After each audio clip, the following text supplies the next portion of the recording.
Am I the a-hole for convincing my grandpa to kick out my aunt and refusing to help him change his mind back? I'm 19 male, so when it comes to family disputes, my opinions are usually brushed off in a let the adults handle this type of way. But for the first time, someone older than me took my advice. My grandfather and I are great friends. I'm closer to him than to anyone else in my family, but that's not to say I'm not close with my parents and siblings. Grandpa and I just kind of vibe. That's why he listens to what I say more than anyone in my family would expect him to. He took me out to lunch last week, as a grandfather does with his favorite grandchild, half joking. And he was ranting about his witch of a daughter and each of the epic fights they got into this past month. My aunt really is horrible. Trying to explain her whole dynamic would put me well over the 3,000 character limit. To give you an idea, 2 months ago at my sister's birthday dinner, she screamed at my dad to screw himself and waved a steak knife around. This was a nice restaurant where she was eating for free. There's also that time when my mom was pregnant with me and my eloquent aunt said, "I hope you freaking miscarry that turd in your C-word." I don't really know what else to say. This woman is mean. Anyways, talking with my mouth full of cheeseburger, I asked my grandpa, why haven't you kicked her out or at least started charging rent?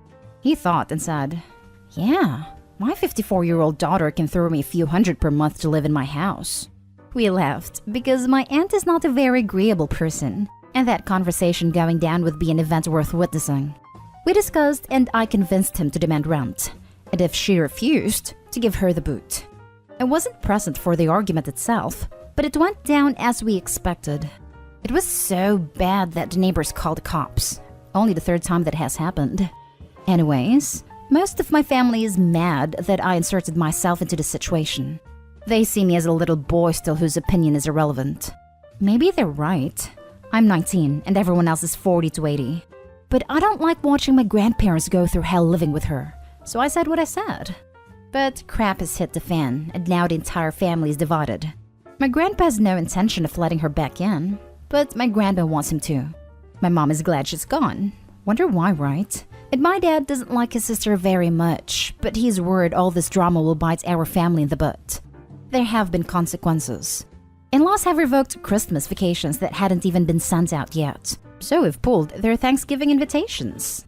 You get the gist. It's a whole mess. Now, people think if I talk to my grandpa, I can convince him to let her back in.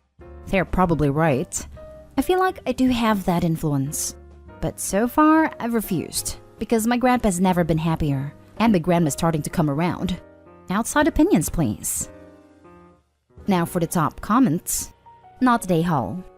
Dude, she's 54. Why the heck is she living with her parents? She is definitely jealous of your mom and probably has nothing better to do than stir up drama. You said what everyone was thinking, so don't feel bad about it. Oh yes, she's jealous. She's more jealous of my dad because he's her 6 years younger brother who's extremely successful and has a family of his own, while she slaves away at a job she hates. He has everything she can't have, and she's pissed about it. That being said, even my dad tolerates her for the sake of the family. The fact that her own brother and my father wants her back in their house is really what's making me question what's good for the whole family. Your father's advocating she go back to Grandpa, but I don't see him offering to take her in. It's funny that so many people seem to think you had no right to involve yourself in something that's not your business, while simultaneously doing the same. The only two people whose opinion matters here is Grandpa and Grandma. Grandpa's clearly got his mind made up, and it sounds like Grandma's starting to enjoy the fact that she's gone too. Not a-hole. You aren't a hypnotist, and your grandpa's all his mental faculties. You didn't make him do anything. You can't make him do it. Why does this awful woman have control over half the family? She's actually nice to most of my extended family. Her rage really shines only in her immediate family.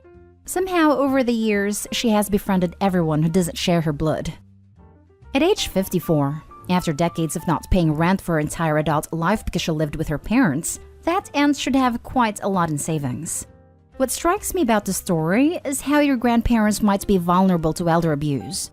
Not saying that's what was happening, but it certainly sounds like she was taking advantage of them. Not today, Hal, if your grandparents are happier. It was their decision. The flying monkeys should butt out. She mistreats the hell out of them, but they fight back too. Both my grandma and grandpa grew up with very few families, so they have come to put family before everything, even when it defies all logic. It's taken a lot to get to this point, believe me. Now for the next story. Am I the a-hole for making my parents leave my house? I, 43 male, was finally able to purchase a neat 3 bedrooms, 2 baths house under my name for about 3 years now. Thankful for their support in order for me to live my best life, I agreed to let my parents move in with me after they decided to sell the smaller mobile home we previously lived in. However, one of the main boundaries I've set with them is that I did not want my sister, 40 female, Mackenzie, to enter my home. She and I had problems solving our fights and arguments growing up, which led to resentment, and we ultimately stopped speaking to each other by the time I graduated high school. I've tried to bury the hatchet numerous times in between, hoping that we could reach an understanding and get back in neutral terms, but Mackenzie never bothered to respond. So I left it at that. It minimized contact as well. If my parents wanted to see her, they would have to drive up to visit her themselves. I would drive them up there, or at the very least, they'd tell her to drop anything off in the driveway for them to pick up. But the biggest rule set was that she would not step into my house no matter what. By extension, this resulted in a distant relationship with my nephews/niece and brother-in-law, but I tried to be respectful when I happened to see them. Now, almost every other weekend, after policies lighten up and getting our vaccinations, I meet up with several of my long-term high school buddies and stay over at one of their places. Later that same evening I left, I realized I forgot to bring over some new wine that I bought for us all to share. And since we all lived a moderate distance from each other, I figured a 15-minute drive wouldn't kill me. But to my surprise, there's an extra car in my driveway. I recognized the license plate, and my heart dropped. I stormed into the house, and lo and behold, Mackenzie was here, and her children were playing with my dogs in the backyard. I was furious, and demanded my parents to explain why they allowed my sister to be inside. They reasoned that she was only in the dining room and wasn't doing anything wrong. I told Mackenzie to take her kids and leave, but not before she scoffed and called me a pathetic and selfish loner. My parents were mad at me for forcing Mackenzie to leave, but I argued that they broke the only single, most important boundary I asked of them. They said I was overreacting and that my house was also their shared space. They even said we were all still family, but I disagreed strongly with that statement because Mackenzie and I never solved our estranged relationship. I asked them if they had done this behind my back the times when I wasn't home, and they admitted to doing so. I felt overwhelmed and told them they were going to stay at Mackenzie's place for an indefinite amount of time. They apologized and told me to just get over it, but I refused. So they packed several of their belongings and I drove them up to my sister's house while getting an earful on the entire way there. Am I the a-hole? Not the a-hole. You are justified in having this boundary, and it's your house. If they wanted to see your sister, they could either have objected when you made the boundary, rather than sneaking behind your back, or just not move in with you. If the parents believed the rule was inconsequential and unimportant, they wouldn't have sneaked. In my opinion, this demonstrates they did it knowing full well it was wrong and knowing it broke a boundary. Not the a-hole, at all. Not the a-hole. You might have to change your locks. Somehow your parents equated moving in with "we live here now, so it's our house too, so we can do what we want." That's not how it works. They apologized and told me to just get over it. Haha, that's not what an apology is. They're disrespectful. Not the a-hole. My house, my rules. If I let you live in my house, you do not have to like my rules. But you will comply with them or you won't live there anymore. You made one rule. They ignored it. Play stupid games, win stupid prizes. Not the a-hole. Next story. Am I the a-hole for telling my brother and his fiancée no? I recently moved in with my brother and his fiancée, trying to get my life back on track. They gave me a place to stay because I was in a new city with no money. Since then, I've bounced around a couple of jobs, and that has made paying bills a little difficult. But I managed to do so by getting a small loan from my mother. The job hunt was as much physical as it was digital. I was in several job finding sites all day putting in applications. When I wasn't on my phone, I was riding my bike for several miles around town putting in applications. When I got a job finally, I began work right away and worked as much as possible. The job pays weekly and rent was due soon. I communicated with my brother that I didn't know how much my check would be, and that I didn't know if it would be enough to cover my portion of the bills. Surprise, it wasn't. Thankfully, my mother lent me the rest of my rent. I make sure to let everyone in the house understand my situation. Fast forward 2 weeks and fiancé tells me there is an additional $700 charge added to rent and I have to pay 1/3 of it. After a couple questions, she explains to me that it's because their dogs have done severe damage to the house/yard and the landlord wants a new security deposit. A day later, I was mulling that over in my head and decided it was not fair for me to pay for the damages caused by their dogs. The damage was done prior to me living there and was caused by their pets. Heavily damaged doors and frames chewed up, blinds chewed to bits, the stench of the dog waste throughout the house, and air that had been ripped up. As I explained to them that I think it's unfair, then it happens. Fiancé tells me it doesn't matter. I live in her house and have to pay for the damages her dogs caused, and my brother won't even acknowledge me. I firmly state that I disagree and that I won't be paying. She smiles and says, "You can't even pay rent. You get mommy to pay it for you. Pay me or I'll kick you out." I retort, "Yes, I'm in debt to her, not you. Go ahead and kick me out." Cast a glance to my brother who is just sitting and staring at me without a word to say. She says, "Okay, you're out." Am I the a-hole for not agreeing to pay for damages? Now for the comments. Not the a-hole. The dog's damage has nothing to do with you. Unfortunately, sounds like you will need to find a new place to live, but hopefully you won't have to deal with such nonsense and passive-aggressive behavior. You've done nothing wrong. Not only is it not Opie's problem, but it sounds like Opie's paying rent to live in a dump. Even the landlord is trying to be proactive about the obvious damage in his building. I wouldn't be surprised if his rent payment was inflated too. If they're comfortable being that blatant and taking advantage of him, what's to stop them from telling him that his share of bills is $100 or $200 higher than it actually should be? Not the a-hole. They were basically trying to use you to pay for their screw-ups. Also, I don't know your relationship with your mother, but when you're stable in your finances, I'd go pretty big for her next birthday/Mother's Day. She sounds like a very reliable person. She's a great mom and a great friend. Love her to the moon and back, and I do as much for her as I can. Not the a-hole. You shouldn't have to pay that. You're only renting the space where you sleep pretty much, right? Not the entire apartment. That is not your responsibility. The fiancé is just being a witch. But the problem is that now they're kicking you out. Either find your own place or go with your mom.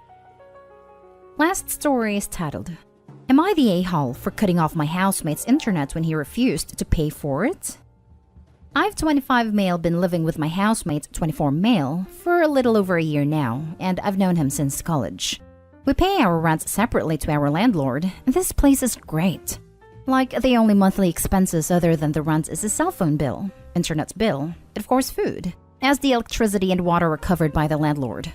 I don't know how or why, but I'm not complaining. He is a pretty chill landlord. He's retired and I get the sense that he just doesn't care anymore. My housemates and I agreed to split the cost of the internet bill, so we pay roughly $50 each. Or at least it should be that way. But a couple of months back, he decided he didn't want to pay his share of the internet, because I actually pay less than him in rent. Again, I don't know why, but I pay about $40 less than him. It's been an ongoing issue, but I'm not okay with him just not paying his share of the internet, especially for such a flimsy reason. The other day, I asked him again for the total amount he owed, which by this time was $150, and he told me to buzz off. I'm tired of you constantly nagging me.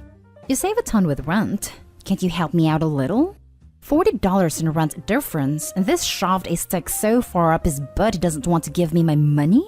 Fine. So I said, okay, logged into my router settings, and disconnected all of his devices, and changed the password. I just did not give a crap anymore. He came demanding I turn the internet back on. I told him no, unless he gave me the money owed. He started begging and said he had a meeting today that was really important. So I said, must not be that important if $150 is too much for you to give me for internet. You have your phone, hotspot from that. He left after that. Now there's so much tension in the house. Enough where I can cut it with a knife. Then he went off and complained to mutual friends. And a lot of them took his side in saying that I'm not a good friend, and that I should be blackmailing him like this. And I told him that I don't give a crap. If he wants to play games for a $40 rent discrepancy, I'm down to play games.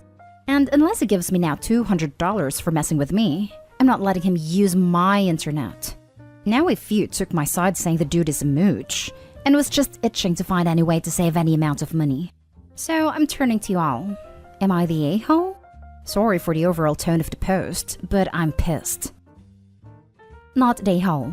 Seems like he's just used to getting what he wants, and you gave him a wake-up call. Stand your ground and get your money. You're not his parent, you don't have to pay his bills. Especially if you let it add up to this amount without having a talk with you first if you needed help. At first he said, I'll get you the money ASAP, or can you wait until my next pay? To eventually what was described above in the post. And I'm just here, feeling I have egg on my face for letting it go so long. Everyone has their breaking point. This is a classic case of mistaking kindness for weakness, and your roommate is learning that the hard way. Not the a-hole. It gets shut off if he was paying the ISP directly. Just because he's a friend doesn't mean he can play by different rules than everyone else.